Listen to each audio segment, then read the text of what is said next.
recording.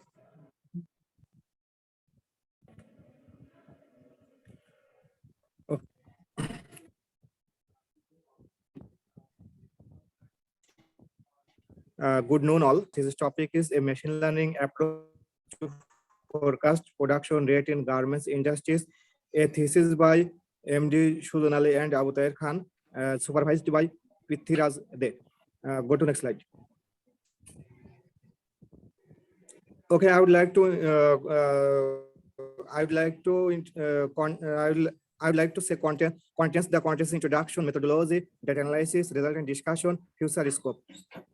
And all of the contents discuss about the next slide and introduction. In the garments factory, how many products a worker can produce after a certain time based on the current data are forecasted by using machine learning algorithms such as linear regression, decision trees, and random forest. The motivation of the work, firstly, I would like to say when we went to Euphoria Apparel Industry Limited, we observed that there are no scientific way to measure the production rate. Actually, if it is possible to develop a more forecasting the production rate and the predict the production rate and measurement overall capacity of the production rate, that it will help to make an important decision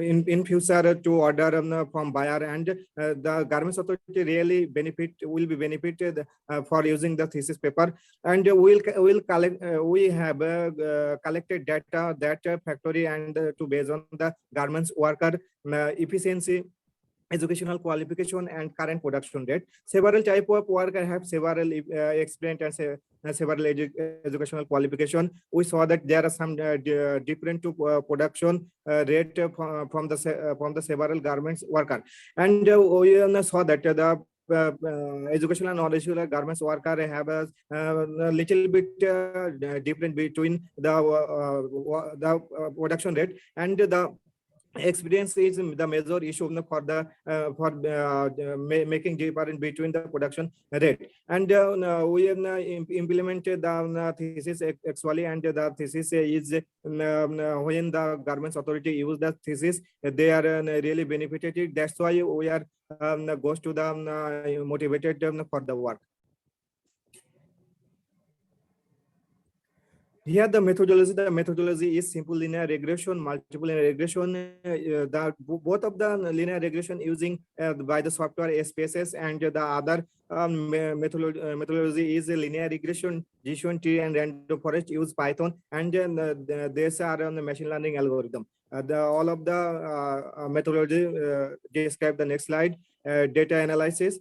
The collected data for the study operators 1 to 3. Actually, with current experience in month 5, 8, 6 gradually, and current production rate per hour 60 piece, 68 piece, and 65 piece. Educational class 8, 5, 6. Predicted experience in month and predicted production rate are question mark. We are predicted the based on the current experience, current production rate, and educational qualification, and we get output, and the output is dependable. Output is independent variable. That means the variable for simple linear regression, the equation is y equal mx plus c. Y predicted production rate, x predicted experience after 5 months, and the current production rate dependable variable, or current experience independent variable.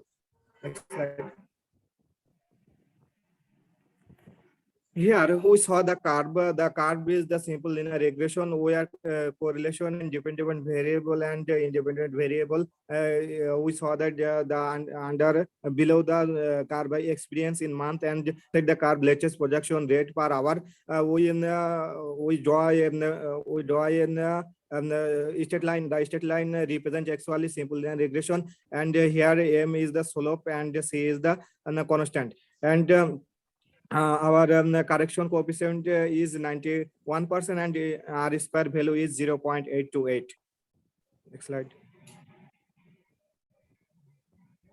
Here, correlation of multiple linear regression. Actually, we are interested to the correlation of multiple and simple linear regression. Here, we mentioned the one point is education. Education rate, latest production rate is 0.6. For actually, there is no big or huge difference between simple linear regression and multiple linear regression. That's why education is education do not affect the production rate use. Okay, next slide. Okay, the coefficient of multiple linear regression, that means the result we got a constant 41.7, experience in month 2.930, and education 0.066. All of this data using the equation YAX1 and BX2 plus C and XC, and the output is Y predicted production rate we get. And simple linear regression result, actually the operator number 1, 2, 3 current experience here, the 3 column we mentioned before, and production predicted production rate per hour 72 piece, 80 piece, and 74 piece. Gradually we saw that the increasing production rate, and this is very helpful for the authority. Okay, the multiple linear regression, actually 72 piece, 80 piece, and 72, there are no big difference between them. Actually, both are same approximately. Okay, I would like to requesting my guru thesis mate, please, and presenting your presentation. To all, this is Muhammad Abu Tahir Khan, ID 167030. Now I will be describing the machine learning algorithms. In the above methods, I mean in simple linear regression and multiple linear regression, there is a limitation, and that's why we have applied here machine learning algorithms. Before applying, we already know that 4 steps of machine learning algorithms: collecting and preparing data, model selection, training the data, and prediction. After collecting and preparing that data, we have selected the model. In this case, we have selected the decision tree model for classifying the data, and also by using that we can predict the production rate. So and after that we have the data has been trained with this decision tree, and the prediction rate is predicted. We can see that there is a classification. I mean, in the up to 60 products. Up to 60 products, it is in the bad category.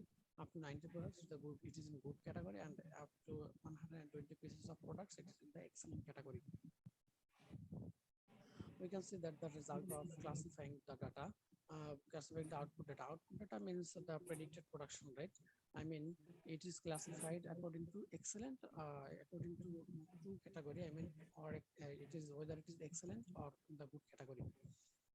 We can see that the output rate, I mean, the predicted production rate is less than or equal to 90.5, then it will be in the good category. I mean, there is a 76 samples which is in the good category, and 17 samples which are in the excellent category. And also it is subdivided into the predicted experience. I mean, according to experience 2, I mean predicted experience. I mean, how many a few months, after a few months the experience will be increased, and based on that it is classified. It is again classified according to 2 sides. I mean, there are 2 samples which are in the they have experience only 6.5 months or less than, equal to or less than. There are 2 samples, and 74 samples are there which have their experience greater than 6.5 months. And also for the next, this is also for the next node.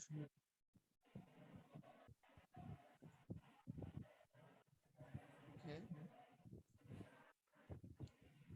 this is the result, and in this way we have applied the linear regression model and random forest model, and we have got the output here. We have inputted the same data for 3 model, in the three model, and we got the three outputs from this. We can say that from the linear regression, we found here 71.6 pieces of products can predict, and random forest can predict 71.4 products after 35 points later, and the decision tree is 66 pieces of product. The variation is that there is accuracy to predict the prediction, or to make a prediction. So there is accuracy percentage. So we can say that this is the accuracy graph. In linear regression, the accuracy is 99.92% based on our data. In the random forest, 99.66%, and in the decision tree, 79.35%. This is by this way we can evaluate the model. Again, based on our data, the linear regression model is the best, and then random forest, and then decision tree. We can improve the accuracy by increasing the data, by increasing the raw data and other variables, and by including other variables such as workers' age, workers' mentality, workers' health, workers' environment, and etc. That will affect the production rate. And after and another is perfect observation. I mean during data collection, we should proper concentration. We should give the proper concentration on observing data collection. And this is the future scope. An authority an authority will be able to forecast the production capacity of the workers after a certain time, and improve productivity, as the productivity is the ratio of output by input. If the output is increased, also it will improve the productivity. Can measure performance by using this model. We can measure the performance of a worker. If our workers have the experience, and according to this, we can observe by our model that he can produce suppose 80 pieces of product, but now at present he can produce 60% of product. So we can find here the scientific reason why he is not able to meet the target. So obviously by this model we can measure the performance of the worker. Increase profit. Obviously it will increase the profit of the company, because if the production capacity increased, productivity is increased, then obviously the profit will be increased of the company. Will help to take important decision. The authority will be able to take important decision based on the data. And thank you all.